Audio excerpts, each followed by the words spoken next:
நான் ராஜேந்திரம் பிள்ளை சிவலிங்கம். நான் பேராதனை பல்கலைக்கழகத்தில் தமிழ் துறையில் தமிழ் ஸ்பெஷல் செய்தேன்.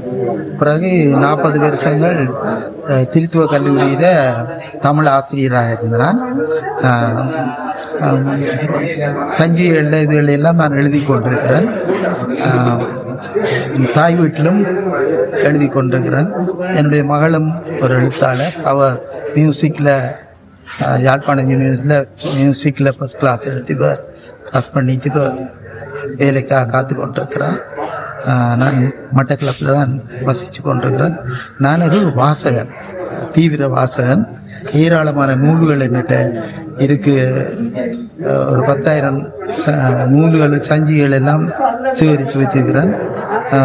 எங்கெங்கே என்னென்ன புத்தகம் வருதோ அந்தந்த புத்தகங்கள் எல்லாம் எடுத்து வாசிப்பேன். நான் மொழிபெயர்ப்பு நாவல்களை கூடுதலாக விரும்பி வாசிப்பேன். மலையாளம், தெலுங்கு, அப்படி எல்லா மொழியில் வர நாவல்கள், சஞ்சிகள், சிறுகதை எழுதுகள் எல்லாம் வாசிப்பேன்.